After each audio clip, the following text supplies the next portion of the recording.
Good evening, and welcome to the very, very first Big Gunner Talks. And I have got a very, very special guest. I want to let you introduce yourself because it's your time to shine. Let us know who you are. Hey guys, I'm Jessica, and I am at It's Jessinho on Twitter. If you wanted to follow me there, I am an Arsenal supporter that creates Arsenal content, and I have a show on the Bearded Gooners channel called She Knows Arsenal. So that's where I talk all about our favorite club and everything about post match and all that kind of stuff. So if you want to watch the show, you can watch it there, but watch me here first because we're going to have a good time here today. Yeah, so you've also got one more handle. You've got like two or three, don't you? So let us know the Yeah. other one. Yeah, so soon I'll be starting Jessinho TV, which is going to be Yeah. more about wider football talk, not just Mhm. Arsenal. So I'm going to have a daily Premier League show and some other things, because I also watch like every league. So yeah, that's what I'm going to be doing there. But I won't be starting that till like later on this month. But I'll definitely let you guys know when there's something up. Thank you, thank you, thank you. So we're just going to get right into it because obviously we're going to get on to talking about the team that we all love, the team that everybody loves, Arsenal. But first, we're Hmm. going to just start with this topic, racism, because obviously, well, not obvious, but it is very, very, very just in the media right now. Anything you do, there's just racism everywhere. And you actually reached out to me because obviously you saw what happened to one of my friends.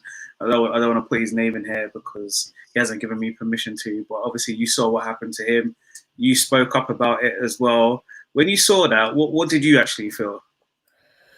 I felt here we go again. Yeah, That's pretty much how I felt. Like it's not like that's the first time I've ever seen something like that. I just feel yeah, like it's it's unfathomable to me how people can have a channel, have friends on their channel, like so-called friends and people that they like, and allow somebody to come onto that channel and call them names or a racial slur.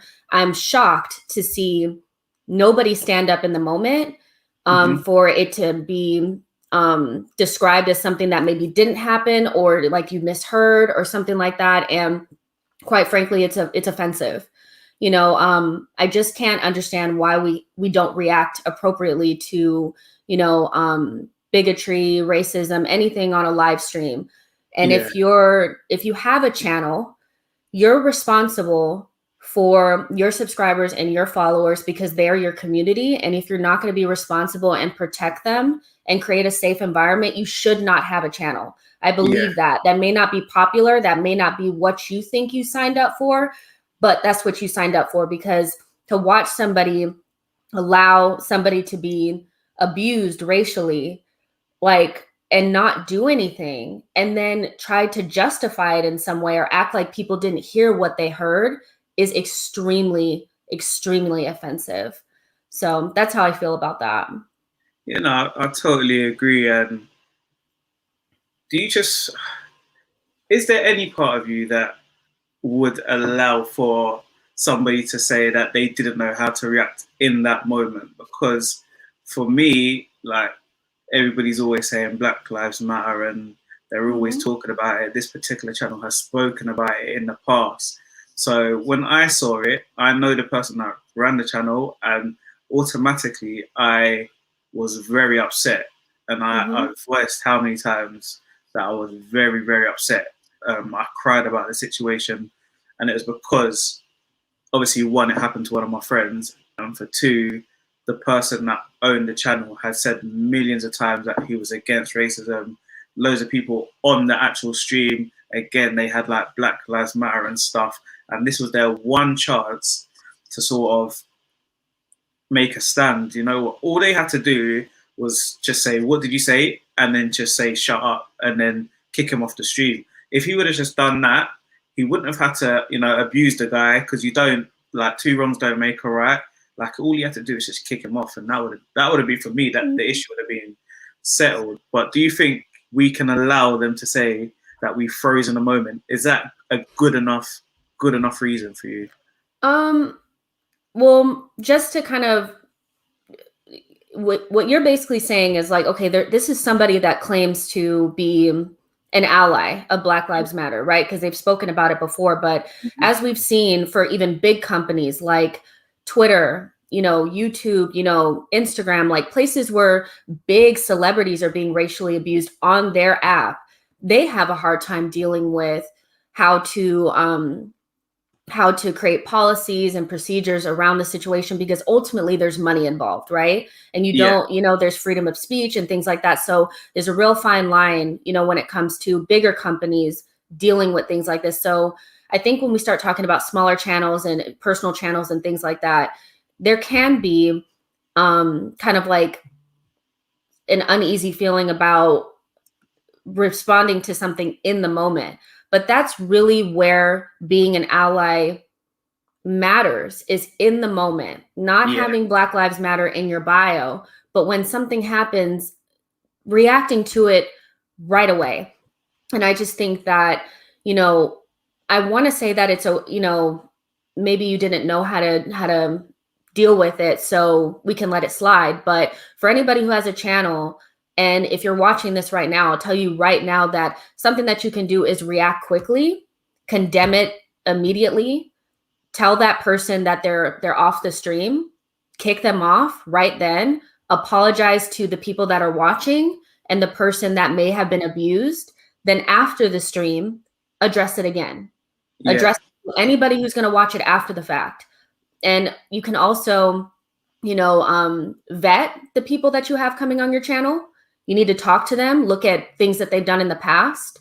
You need to make sure your moderators know what to do, your hosts know what to do. It's more of a job than you think it is to be a true ally. You know what I mean? So if you're watching this now and you're trying to figure out what I should be doing, those are a couple of things that you could do right there. 100%. And Mr. Prime is in the building, and he 100% agrees with you, Jess. Obviously, everybody knows who Prime is, my friend. But yeah, I mean, I totally agree with everything you're saying, and I don't know, man. Like, I was so disappointed. And like you're saying, now we're on this, and some of us have got more followers than others. But regardless, when I first jumped into this, I thought, you know what, I just want to work with as many people as possible. But I wasn't really thinking about, actually, have I seen what they've done in the past? Like, I've just seen, okay, they've done this and done that. But can I tell you quickly that just really quickly, that the person that actually said what he did on that stream, he was actually in my DMs like a couple days before he did that, like asking me to let him on my channel. And the first thing I asked him was, let me see something that you've done before. He didn't have anything. He couldn't send me anything. And he kept asking, can I get on your channel? Can I get on your channel? Seeing what he did after that, I knew I had done the right thing, because you can sense what somebody has, you could tell, like, just from immediate conversation with him, that something wasn't right, but he had nothing to show. So you guys, like, when you have channels, you have to vet people, and you have to look and see what they've done before. If they can't vouch for themselves, they don't have anything that you can refer back to, don't even risk your channel like that. And if they do come on and abuse somebody on your channel, you have to condemn it immediately. And that was what my issue was with that entire situation. They caused their own problems. Yep, that exact same person. The funny thing is, there were two people on that stream as well that didn't speak up. And the funny thing is, 2 days before that, I had said to a mutual friend that there's just something off about these two guys, that I don't know what it is. There's just something off about them. Just like, seriously, just watch when you're having them on the show, because they have said questionable things. Probably isn't out and out racist, but it was very questionable. And I was just like, there's just something off about these two guys. And they were just like, oh, they're just from a different part of the world. So, it might be a language barrier. And I was like, no. I was like, you've seen everything that's going on in the press with like Cavani and all these people that claim language barriers and stuff like that. So for me, there was just something off. And like you're saying, one of the other people were off with you, and you just know, like, we just know what to look for. So, that was, you just have to just like you say, you have to really, really do your research with these people. Yep, exactly. Most mods do a good job there. They're just as good as supervisors for everything the panelists got. So yes, 100% true. But when you're doing it yourself, you're sort of having to look, going to the comments like now, I'm reading through them and just making sure there's nothing silly there. Big up you two, keep up the good work. Thank you, Guna Souls. Just the last thing about racing before we move on and just talk about what we really came here to talk about.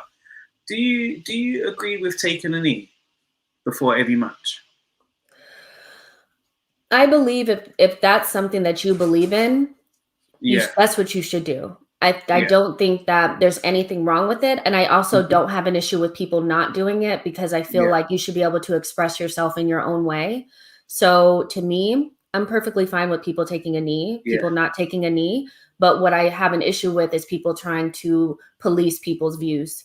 Yeah. You know, if they want to, they want to. If they don't, they don't. I think that's the major issue with it, is that if you don't do it, you're in trouble, because everyone's going to think you're automatically racist.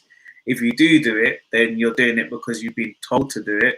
My issue with actually taking a knee is that I feel like it's making the people like the FA and it's making the Premier League and, you know, the EFL think they're actually doing something.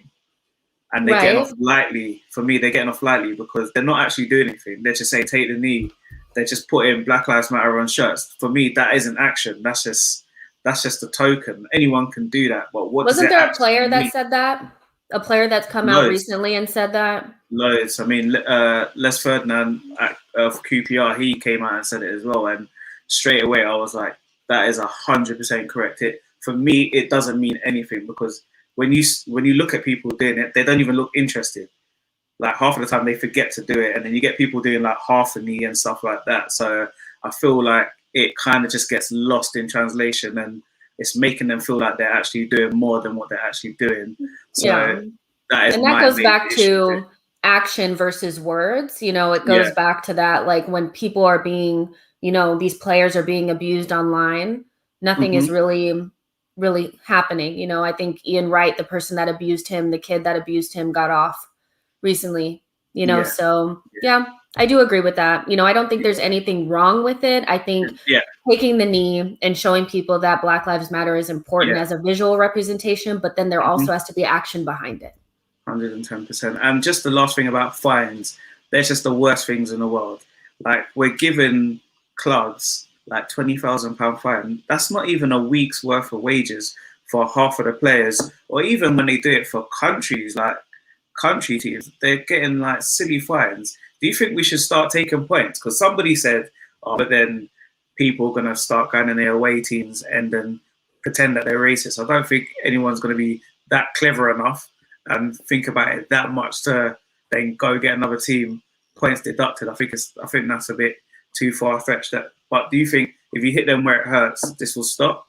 Especially from fans in the stadiums? Because I don't think you could do anything about social media, because, again, you just start a new account and just carry on with your foolishness. I think as a concept, it makes sense. But I feel like as something to be fully carried out, I feel like it would be problematic. So, you know, I feel like certain areas of the UK have more vocal, you know, racist individuals, you know, than maybe others. So is it fair for Burnley, the team, to be, they're just using them as an example, you know, for them to be, you know what I mean? Like, I just feel like then we're starting to get into some other things that I'm not quite sure we want to get into. As a concept, yes. Something to be carried out, problematic. Yeah, you know? I hear that. I totally agree. Or I don't agree with you, because I want teams to be fine. I want points to be taken. But like you're saying, to actually police it is going to be crazy. And it's just going to open up a can of worms that I don't think anybody's ready for. But let's get on to the real talk. Let me get my homework out. Yeah, let's get your paper out. How did you actually become an Arsenal fan? I've told this story a lot, but I think it's still a good story, even though I've told it a lot. But so I played, don't kill me. I played soccer my whole life. So, Why are you using that word for? because you're not allowed to use. out No, you're not here, allowed that's to what use we it. call No, it. You no. know, we've never said football before, but okay. So I've played the sport like since I was 6, and I also enjoyed watching the game at that point. Like when I was younger, we only really got like US women games and some MLS Yeah. games, but nothing really beyond that. Maybe some of the Mexican league. And my mom is really supportive of me, so she always wanted to try to help me find games to watch so I could, so it could help my game, and they started to show certain games from the English Premier League at that time, but they would only show the best teams. And at that point, the best teams were Manchester United and Arsenal. Yeah. So the first English Premier League team that I ever watched was Manchester United. So for a couple days, I was actually a Man U fan because they're the only team I'd ever seen. And then one day my mom was like, Jessica, come in here, look at this game. And I was like, okay. And I ran over and I saw this team playing and I was like, wow, look at all these, amazing Black players. And my mom was like, look at this guy, his name is Thierry Henry. Do you see him? He's amazing. And so we're thinking his name is Thierry Henry for so long, but his name was obviously Thierry Henry.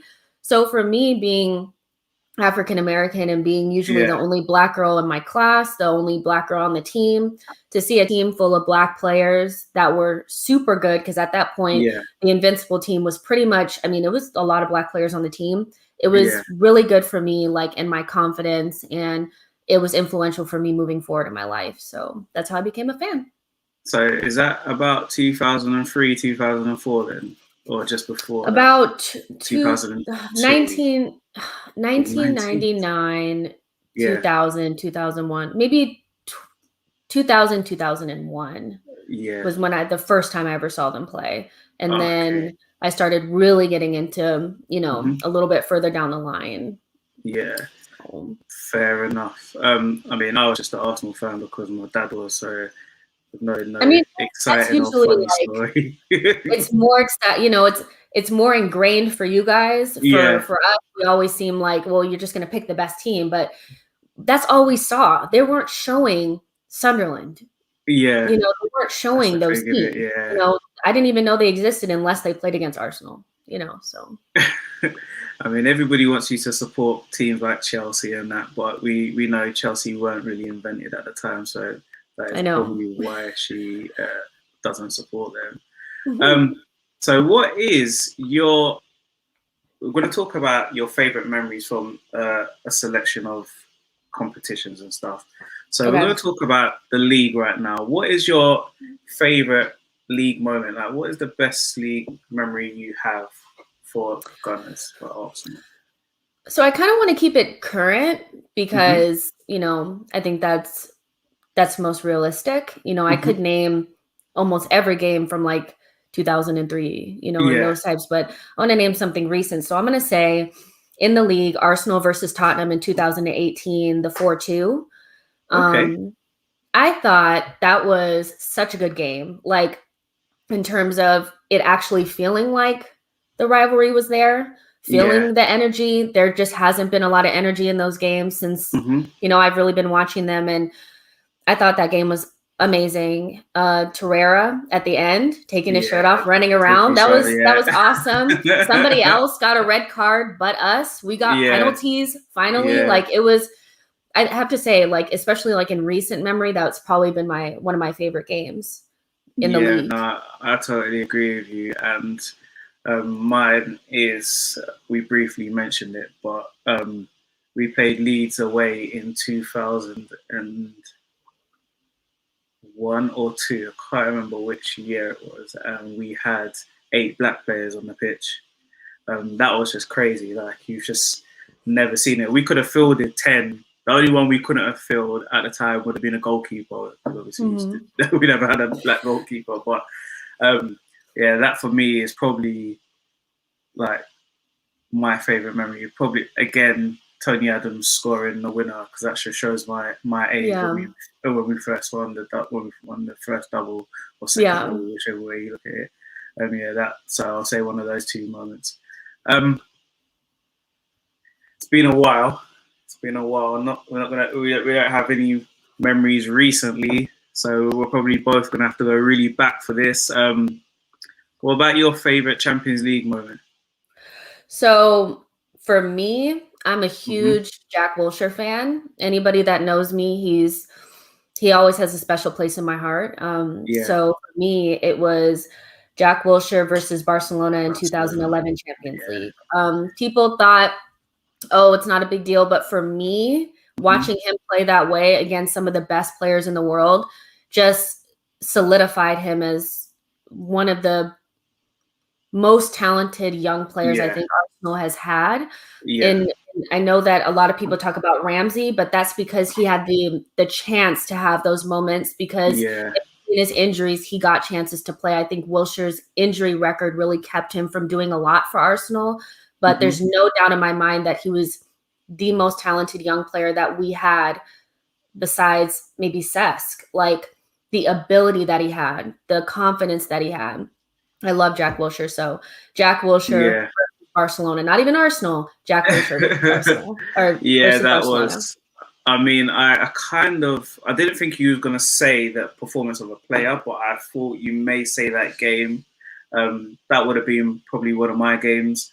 Um, but because I was at this particular game, it was 0-0, and we played Real Madrid at Highbury, Oh and it's yeah. only because I was there and I saw David Beckham, I saw Mm, the real Ronaldo, I saw Zidane, I saw mm, Raul. That is just like I'm never gonna forget that. And I was also at the last Champions League game before we moved to the Emirates when we played Villarreal the season we got to the final. But yeah, definitely Real Madrid's 0-0 is probably my favourite Champions League memory just because I was there. mm. Um, FA Cup and League Cup. So you got two there. What's your favourite FA Cup memory and your favourite League Cup memory? So I'm not going to be able to give a League Cup one because, like, literally, I don't really have one. I hate the Yeah. League Cup. We don't win it, so it's like whatever, you know. So you'll have to give me one for that. But Yeah. I'm gonna say the FA Cup versus Hull when we won in 2014 with the Ramsey winner coming Hmm. back from 2-0 down after like 10 minutes. I Hmm. want to say Arteta played in that game, didn't he? Yeah, Yeah, did Arteta play in captain. that game? Yeah. So that game was crazy. I was Yeah. like, we're going down so early, but the way that we came back with Carzola and and Ramsey at the end, I thought it was a really good game. I mean, I like the FA Cup that we won Yeah. against recently, but there's something about having the fans in the stands and Hmm. the last gasp, like, oh my gosh, I can't believe we actually won this, and the fans were actually there to enjoy it. So for me, I'm thinking that's going to be my favorite FA Cup memory. Yeah. Again, this one, I want to go with you. I was going to say another one, but that one just brought up memories because, again, I was lucky enough to be at this game. So Oh thank wow. you, Anita, for getting me a ticket. Um, But yeah, this one, I just remember I was just crying because it wasn't too long. It was a couple of years after my dad died, and obviously he hadn't seen Arsenal win a trophy for a couple of years. So that's all I was remembering was, yeah, that he can finally look down and see us win. I was just crying for Arsene Wenger as well because he was just getting some stick. I remember when we went 2-0 down, these two guys just started fighting in front of us. One of them was like Wenger out, and we was like 2-0 down, and then got punched in the face, and it was just like just a Royal Rumble going on. It was just it was crazy. Don't you Um, think Wenger should have left after that? yeah, yeah. Yeah. I'm sad because I think he should have left after that. I think that was his chance to just go out on a high, but I feel like he thought, you know what, he could go again. But yeah, I feel like that was it for me. Like he should have left after that. You've just won the FA Cup, just Yeah. take it and go. I mean, and then again after the Chelsea one, I was like, this is now your time to go. Or even the Aston Villa one, like could have gone after that Aston Villa one, but he just kept going. And I still think, you know what, if he could, he would still be there now. Like I think he would. I think it was just so much of a drug for him that he found it hard to walk away. And I still think like he would still be there now if he could be, to be honest. Prime, what part of America are you from? Prime, I don't think we should be giving out her location. I'm from Los Angeles, California. Oh, look at that. Superstar in the building. Thank you, Laurie. Gio. Yes, fresh Arsenal drip, man. I spend so much money on Arsenal because we don't win trophies. So I'm hoping that me spending money will mean we'll go out and buy some players, but it hasn't quite worked out. Well, you buying like that kind of stuff is actually just keeping the lights on at this point. I know, yeah, it is, isn't it? It's keeping Gunnosaurus, like, it's keeping him in the job at the moment. And it's keeping the Cronkies there, which I don't know if it's a good thing, to be honest. League Cup memory, again, showing my age, 1993, Arsenal versus Sheffield Wednesday. We actually played them in the FA Cup final and the League Cup final. And just Ian Wright, just anything to do with Ian Wright, 1993 is just my favorite memory. So yeah, I hate that cup so much. I mean, it's the only time I've seen us win it, so that was just gonna be. I mean, maybe John Terry getting kicked in the head by Diaby in that final. maybe we could go with that. But again, my favorite player outside Arsenal, DJ Drogba, just killed us again. Like, that guy is just nuts. Yeah. Should we skip this question because again, it's just a nothing question? I thought, have you got one? I have one. Yeah, Arsenal versus Valencia 4-2, Aubameyang hat trick, Lacazette. How can I forget about away? That? Mm-hmm. The celebration. Oh yes. Yeah. That's the one time that I feel like the theory about Lacazette and Aubameyang being able to play together and play well actually came off. I still think that's more vibes than actual real product. But in that game, it came together really, really nice. And when you look at clips of that game, I think it's apparent that Lacazette and Aubameyang have lost something. I don't know if it's just them getting older or physical decline or something like that, but even just the way that they played in that match, like that wasn't that long ago. That was in 2019, 2019. Yeah. So yeah, it's a shame. Yeah. Again, it's just vibes. And I think there's a lot of factors to how we're playing now and how we were playing then. They're big players and they should be doing that week in, week out, but they're not. Whether that's down to formations, whether that's down to them as players, we're never going to know. So, but yeah, it was just vibes, everything about it. Ainsley Maitland-Niles, the run that he went on to set up Aubameyang, just everything. Aubameyang's first goal in that game, it was just all vibes. What has been your favourite Arsenal goal? It's a silly question because it's just a silly question, but I thought let me just throw it in there anyway. Give me 3 because I think 1 is a bit hard. So 3 should be easier for you. Probably Wiltord versus Manchester United. The Wiltord that goal. That was crazy because I thought I remember watching on TV and I thought Carney jumped over Wiltord's head. Like I thought he was standing up and I thought he'd done a running jump and jumped over him, but then we realised he was on the floor. And he jumped over him. Sylvain Wiltord are very underrated for me. He knew what his position in the team was. He knew he was a star. We had a squad back then. Yeah, him and Carney knew. Carney was my guy. That was my favourite player at the time for years. Like all of my shirts had Carney on it. Most skillful player Arsenal have ever had. I don't think anyone's come close to being as skillful as Carney. But like you said, at that time, we had 2 players for every single position. And I think that's why we were so successful. We were, and they were happy. They weren't dying to get off the team. They wanted to be there. That's winning. That's what winning is for you. If your team's winning, you kind of let it go. You're okay with it. Yeah, you're okay with it. But when you're not winning, everybody's kicking up a stink. So your number 1 is Wiltord. Yeah. So the Wiltord goal, the Thierry Henry when he came back on loan, that goal. Cried on that one. And Cesc goal against Tottenham, probably, when he dribbled through them and scored that killer goal. I think Wow. those are the ones that stand out History. to me, you know. Yeah, history. That is.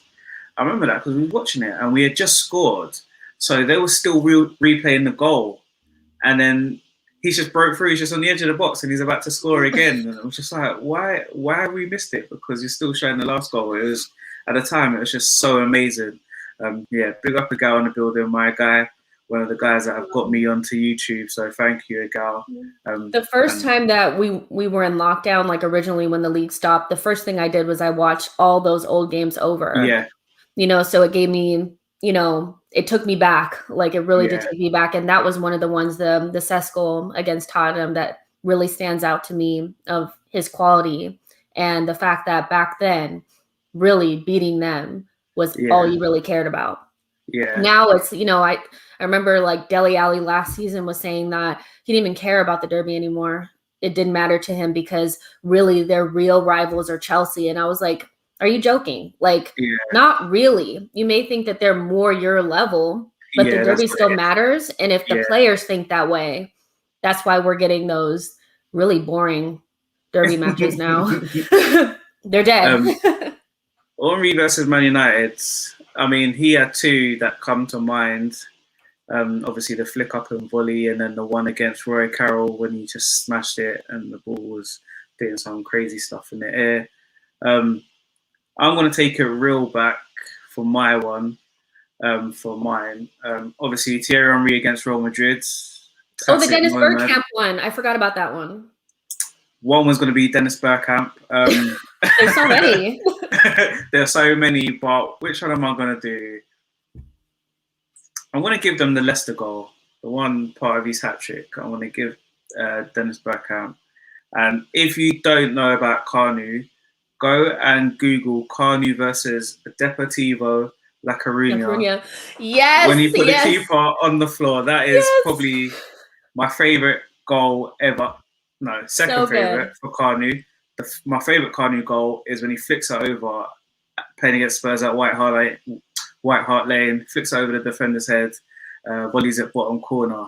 But that Deportivo goal, I was just trying to do that in the playground every day. Like, I just wanted to put the keeper on the floor and just let the ball roll in, but I just didn't have the skill like that. So I was about to say, were you successful? Or? Yeah, it was. I don't think I was ever successful in doing it.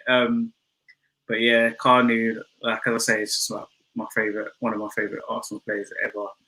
What was your favorite season? I mean, besides the Invincible season, and let's not talk about the Invincible season because that's too easy. So my favorite season, it's really my favorite and worst season at the same time. My least favorite as well is I want to say it's 2014, 2015 when we should have won the league. Yeah. That season, because that team to me could have done serious damage with a couple different pieces. Mm-hmm. Like if you take Giroud out and you put Aubameyang in that team, you know, you take Coquelin out and you put Partey in that team. Yeah. We win the league that year and probably the next year. Mm-hmm. That's the best team that we've had since probably like Cesc left. You know, it had the perfect balance of players that we've recruited, experience, and youth products. Yeah. And we had I remember there was in that preseason before we even started the season, I remember we played against Lyon. Lacazette was actually on that team. He was on their team. 6-0. And then the next game, we played against Wolfsburg with a completely different 11. Yeah. And we beat them. And that's when Arteta and Jack and those types of players, they played. And Alexis wasn't even there because he was recovering from international duty with Chile. That team was stacked. Yeah, you know, and we didn't win the league, you know, so that was my favorite season in terms of I felt like we could win it, but it was also the most disappointing because we should have won it. Yeah, you know. So that's hard. That's hard to follow. I'm trying to think what season we had. Haleb, Rosicky, Fabregas, and Song in midfield. What year was that? That was. You said Fabregas, Rosicky, and Song? Yeah. No, actually, that's a lie because Fabregas just left, so it would have been Song. Danielson was Nelson. there He was so bad.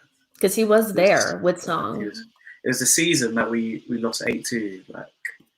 Oh, yeah. 2011, wasn't it? Yeah, it was 2011. There's just been so many times where I think we got close and we were just missing 2 or 3 players. But like the Invincibles, like you just can't touch how good that team were in terms of getting in the tunnel and you've looked like the other team had lost the match already because they've just looked up and seen Patrick Vieira and just thought, you know what, I don't really want any of this. Yeah, I don't really want it today. Yeah. But the first full season I remember was 97, 98. So I'm gonna roll with that one as my favourite season because obviously we won the double as well. Right. Favourite players. I'll give you 3. Yeah, I was about to say I'll do 3. Wow. I want to make sure I make it good. Okay, so Vieira. Excuse me. Excuse me. That's how passionate she is.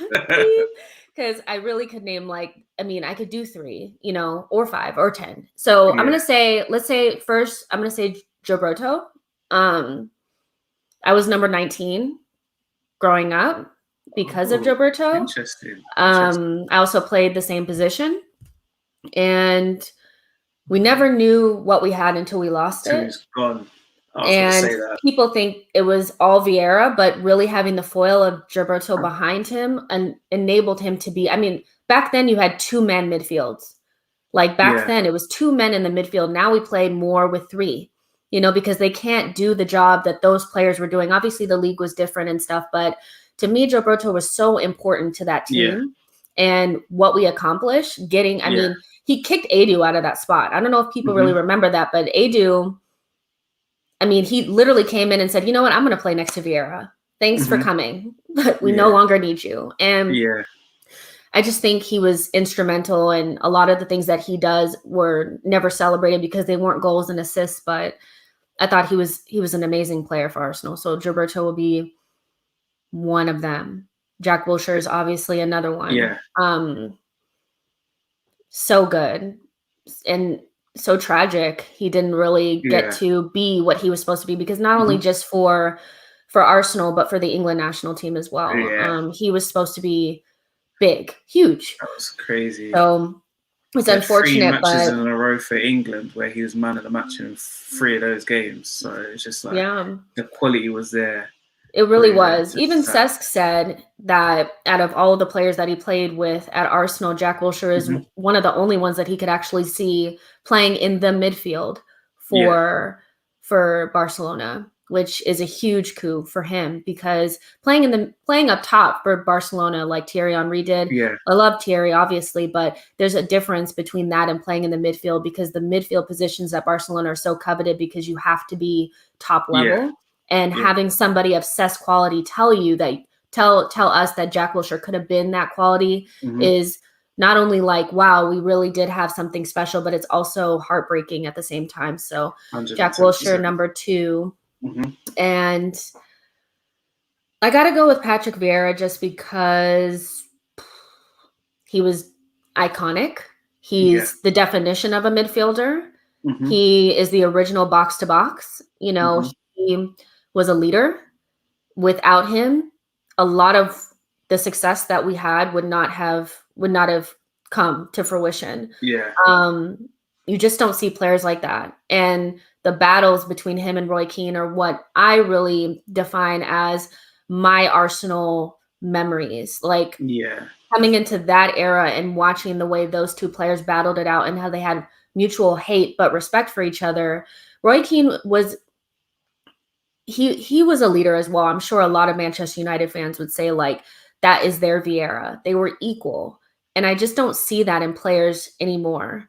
Vieira is an iconic player. They say You know, he was equal, yeah, but I don't think they were. I think not equal in quality, but yeah, that's equal what I'd in say. influence. Like equal Yeah, in influence, yeah. yeah, in I think influence and quality wise, I think it's yeah. just not even a contest to be fair. But So yeah, I would say Vieira because I just don't yeah, see midfielders stepping up in that way and making it their business to dominate that area of the pitch. It's more yeah. like there's three of us here and here, and if we can get it together, like he dominated that space with Hmm. Gilberto. So Vieira, Gilberto, and Jack Wilshere for sure. Yeah, and just to plug my next show that's directly after, it's called Midfield Generals. We're just going to talk about how the midfield general has disappeared since Patrick Vieira. So all of those interested in midfielders, join us after. You notice Um, all three of mine were midfielders. yeah, so obviously I think that's you said that's where you used to play. So you use a little holding midfielder. It's an impossible question to answer, but I'm going to say Ian Wright for obvious reasons. Again, showing my age, when I was growing up, that's who everybody wanted to be. That he was the first one to really bring celebrations to the Premiership. Um, just the charisma, even just the way he carries himself now, even with things that have just happened to him recently, the way he's carried himself after that just shows the type of person he is. And he'll forever be my favourite Arsenal player. Robert Perez, number 2 for me. He's in my top Amazing, 5. yeah, it's just an amazing footballer, man. Skills. It's just and it just looks so easy, and I think that's what I love about him is that he just makes everything look so easy. So And his ability to know where to be. There was a yeah, lot all of the times time. where only he saw the pass Yeah, and he was there for the tap in. You yeah. know, he's definitely up there for me too. I rate him highly. I think Henry's too easy. I think it's too easy to say Henry because obviously he's just our best ever player. But in terms of a player that I've witnessed, seen live, and just thought, how did you do that? It's Dennis Bergkamp. Yeah. We played Juventus in the Champions League, good old days, and I just don't know how he set up Freddie Ljungberg. Like to this day, I watch it a million times. How did he set up Freddie Ljungberg? He just has eyes in the back of his head. He saw 2 defenders come in. He wasn't even looking in the same direction, but he saw 2 defenders come in, done a little turn, done another drag back, and then flicked it. And then Ljungberg doing what Ljungberg was the original Aaron Ramsey in the sense where he was always arriving late into the box and getting onto the end of things. Yeah. And again, Ljungberg is massively underrated, and I can see why he was so many people's top player. But yeah, for me, Dennis Bergkamp, just amazing. We're going to end on the greatest 11 Arsenal that we can choose. We're going to do one. I didn't give you any time to think about this because I didn't want you. When you do it on the spot, it's what you're really feeling. So I'm going to start it off. I'm going to kick it off with the goalkeeper. I don't think there is enough. I mean, the fact Lehmann was part of the Invincibles, he could easily go in there, but it's David Seaman though for sure. Yeah, it's Seaman. Lehmann made a lot of mistakes. Yeah, I've never forgiven Lehmann for pushing Robbie Keane on that at White Hart Lane and giving them a penalty to make it 2-2. I've never forgiven him for that. Yeah. So we're gonna go with Seaman. It's nice and easy. David Seaman. I'm gonna give you right back. Wow.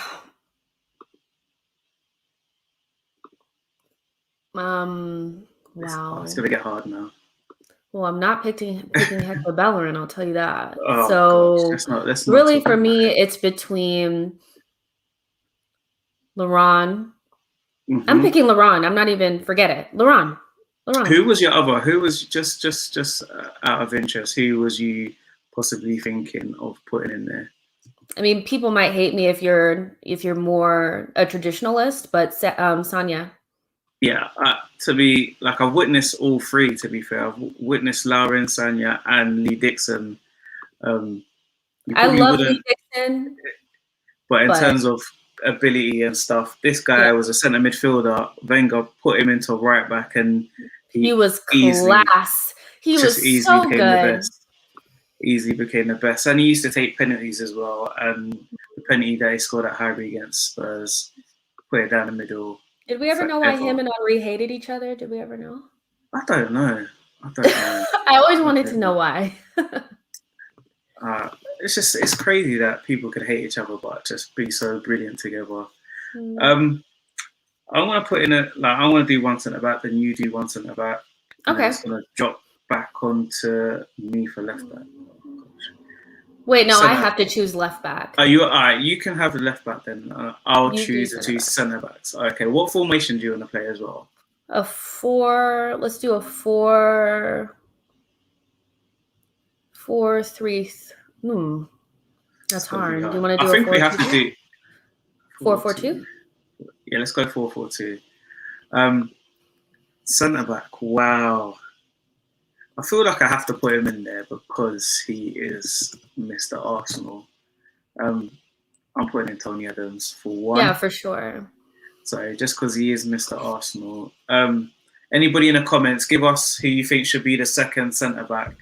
I've got my mind on one because he came from our rivals, and first thing he done was win the league. So I feel like I think they almost pick themselves because Kolo didn't stay long enough. Yeah, and he wasn't good without Sol. Yeah, is there a case for Keown as well? Keown, I was gonna say, is there a case for Keown? Because I think people underrate Keown because of how he looks, but he was ridiculously fast, and for what he did to Van Nistelrooy at Old Trafford. And he played until he was pretty old as well. Yeah. But in terms of natural ability and how much of a beast he was, I want to put in Campbell because he was an absolute beast. So back onto you now. Left back. Cashley. Yeah, I mean, for me, the greatest ever left back in the Premiership. So it's a bit silly if we leave him out. We're not even going to talk about him, but we're just going to acknowledge him. He was actually the first player to teach me not to get attached to players because I cried when he left. I did. I think it was the way he left, and I think he regrets it. I think he does say now he regrets the way he left, but it's too late. But didn't you love how Ian Wright openly shamed him and laughed at him when we won the FA Cup because Cashley was actually cheering for Chelsea and Ian Wright was like, woo, in front of him. I loved it. I don't know why he was doing that in that cup final. That was a bit odd. Onto left midfield.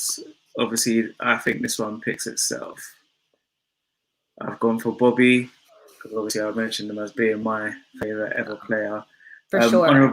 Honourable mention for Mark Overmars because for the 2 or 3 seasons he was with us, again, a bit before a lot of people's time, but he was also amazing. And if you're really, really old, David Rocastle would probably be in there for most people, or someone like Liam Brady. But yeah, for my time, I'm going with Bobby Perez. We're on to centre midfield now. Well, I think one picks itself. We got to put in Vieira, so let's just I've go ahead already and put typed him his in. name in. Yeah, I've already typed his name in. I don't think we can put anybody else's name in there. But I'm interested to see who you're going to put next in there to go in there with him because that was such an easy one. I think you have to pick the next one. Well, it's difficult because I want to choose 2 strikers. So the other midfielder needs to be a more creative midfielder because I want to pick 2 strikers up front and not a striker and a 10. So if you want to pick the 2 strikers, do you want me to help you with this one then? Well, I want to pick Cesc for this one. You want to pick? I'm happy to go with Cesc. There were again honourable mentions for Gilberto, and Santi Manuel as well. Petit. Yep, Manuel Petit, Santi Cazorla. We got to put Cesc in there though, so that we can pick 2 strikers or 2 other players. Right midfield is the hard one for me because I can only think of one that was really good. So we're going to Well, play someone out of position. well, yeah. You could put, I don't know. Well, so yeah, I mean, we're gonna have to put somebody out of position because you only have 3 more spots left, and one is already taken. So So who is it? Who's your striker that you want to put in there with Thierry Henry? so yeah, Thierry is the one, and then Mm-hmm. the other one has to be RVP. Oh, that is.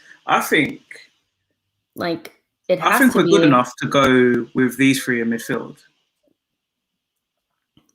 Because, like you're saying, Patrick Vieira was just the boss. He could just boss it himself. And So we you want could to do play. 3 up top Yeah, we'd go three up top, and then we could do a double pivot with Vieira and and Cesc. Gilberto. Oh, Cesc. Okay, And Cesc. Cesc, Got yeah. And it. we're going to let Perez just roam. Perez, do what you do.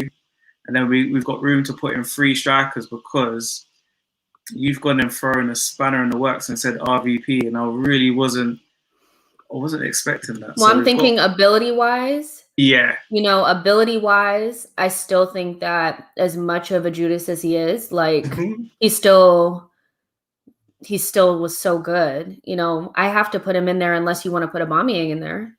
But then there's No, also Alexis he wouldn't even get close to Bamiyang. or Ian Wright. Yeah, You want to see, put Wright in there? this is where we've gone a bit mad now because I want to put Wright in there, but then can we leave out Dennis Bergkamp?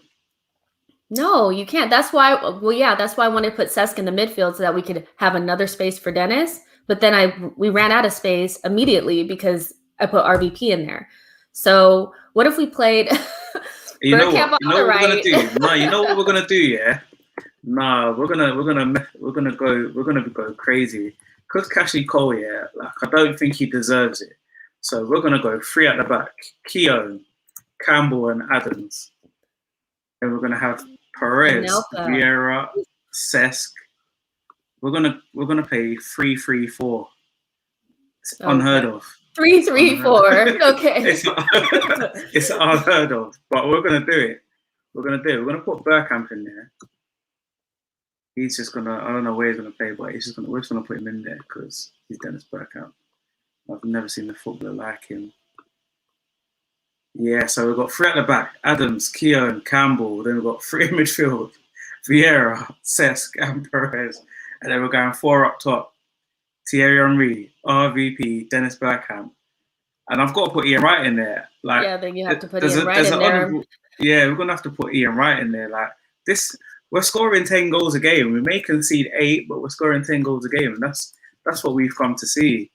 I mean, the reality is, like, even somebody threw Anelka in there, and I'm like, who? Like. Listen, that was a conversation we had today. That yes, Raymondo Parla. Parla could play on the right-hand side because we forgot about him. He could play on the right. Yeah, he's gonna go on our subs bench. But honourable mention for Anelka. So we're gonna do our quick subs bench. Obviously, who we're gonna put in goal for our sub keeper? Lehmann. Yeah, Lehmann for sure. Lehmann. Then on the bench, we're going to put Cole and Lauren on there because at some point we'll probably need a left and a right back. Yeah, at some point.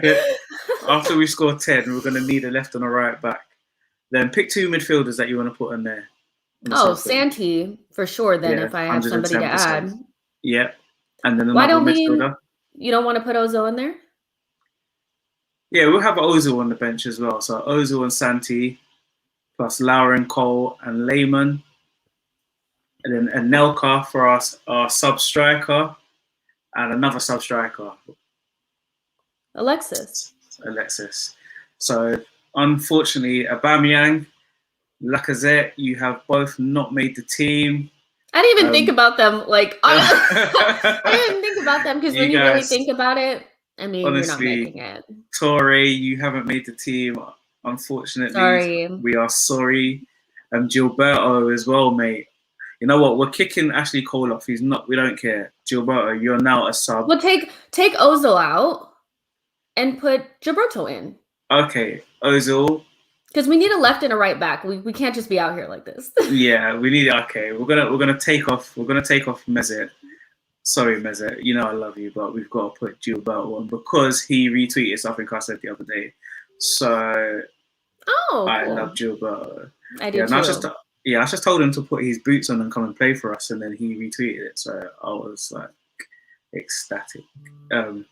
So yeah, thank you so much, Jess. We're just going to just finish off on just one last thing. Where do you think we're going to finish? Oh yeah, we're on a power trip. That's what we do here. Like, actually, who's going to be our manager? George Graham. George Graham. Or I think it's Arsene for sure. Okay, so we're not. We got to keep it classic. No Freddie for our manager. No, and not. Sorry, Arteta misses out as well. Like it's got to be Arsene, right? All right. So yeah, just we don't want to talk about Mesut, so I'm not going to ask you what you feel. But where do you think we're going to finish this season realistically? And do you think Arteta is the man for us? That's the two questions. Realistically, I think we're going to finish somewhere between 10th and 12th outside of Europe. And I think it's inconclusive at this point whether or not Arteta is the man for the job. There's not enough data there. And, when you do an experiment, you need controlled variables and stuff like that. No, seriously. And I think university, I remember those there's been so many things that are out of his control that we can always go back on to, like, injuries. He had so many things outside of the pitch that was happening. He didn't have a full preseason. But going into next season, hopefully he'll have a full preseason. He'll be rid of a lot of the dead wood, so then we'll be, I think by next December, we'll know whether or not he's the man for the job or not. Yeah, as I said, now it's inconclusive. I give him one more transfer window and then he has to prove to me, so like you're saying, he's got till December. I mean, if he was to lose the next 4 games or something stupid, he may not even make it to summer. So, well, did you see that our next 5 matches are... I don't see very many points there. Yeah, it's easy to lose all of them. But you know what? I'm forever an optimist. You can clip this if you want to. Anybody out there watching, we will beat Leeds 110%. Like I said, we'll beat Chelsea. And we went out there and done it. So we're going to beat Leeds. And then after that, I don't know what's going to happen. So we'll see what happens. But Jess, thank you so much for coming on. For having me on. No problem, anytime. Once again, please tell us where we can find you if you want to be found. Because sometimes you don't want to be found. I want to be found, you guys. So if you want to talk to me on Twitter, I love talking to people on Twitter and having sensible debate. So you can follow me on Twitter at It's Jessinho. You can also follow me on Instagram at It's Jessinho. Same thing. And then again, you guys, like, tomorrow I'm actually going to have a show, a She Knows Arsenal Extra, and I'm going to be bringing on a sports scientist to talk to us about Tierney's injury, Thomas's injury, and how basically the congestion in the schedule, how that's affected the players and why we have so many injuries in the league in general. So look out for that. I'm going to have that on tomorrow. So, yep, that's it. That's how you find me. You also have a show coming up with one of my followers, Albert. Do you know when that is? So Albert and I are going to be on together tomorrow at 6 p.m. UK time. Yeah. So UK 6 p.m. with Albert and then 7 p.m. for the She Knows Arsenal Extra. So I'm going to be all in your faces. Yeah. For those are the 2 shows you need to be following. And please, people, do follow Jess on Twitter because she always puts out like thought-provoking tweets. Like you really have to think about them before you just send her an answer. Because one time, I think last week, I just sent her a random answer and she was like, "What's your point?" sort of thing. And I was like, I don't actually know what my point was. But so yeah, make sure you think about your points before you address Jessica because she will say, "What is your point?" But thank you so much for coming on. Please, people, everybody, go follow Jess. Also, you can find me, Big Gunner, on everywhere. So Big Gunner TV on Instagram and Twitter, and Big Gunner TV, and on YouTube, I am just Big Gunner. And yeah, we're going to be doing Big Gunner Talks every week where we talk to people, or mainly women involved in football, because I feel like they have a future as much as we do, and most that they're as knowledgeable as we are. Finally got my words out. My auntie is a season ticket holder at Arsenal. So women know about football as much as we do, and we need to just, as men, you know, we have to put them to the forefront as much as we put ourselves. So I'm a big advocate in getting these people forward. So please make sure you go and follow Jessica and like, subscribe, all you can do, and just don't be a creep. Actually, just don't send her any weird DMs or anything like that, guys. Just be normal. Just be normal. Don't be weird in the DMs because I will call you out. Yeah, she will call you out. So thank you again. This has been Big Gunners Talk, and you have been rolling with me and Jess for the last hour, and I'm now late for my next show, but it doesn't matter because that's how we roll when we talk about Arsenal. We love it so much. So everybody have a good evening, and if you're in England, are you social distancing in America? Yeah. Yeah, so if you're wherever you are in the world, just make sure you social distance. Try not to spread the corona. Have a good weekend. And what's your prediction for Arsenal versus Leeds before we go? I'm going to be positive and you say can't go against your team. 3-2. I don't think Leeds are going to score that many goals, so I'm going 4-1 Arsenal. Just putting it in the air, 4-1 to Arsenal. So let's make sure Arsenal, you score 4 goals. And yes, no Spurs fans in our DMs, as Prime says. So everybody have a good evening, stay safe, and the weekend is approaching. So have a good weekend. You've been watching me and Jess, and hopefully we get to do this again sometime soon. Everybody have a good evening. See you later.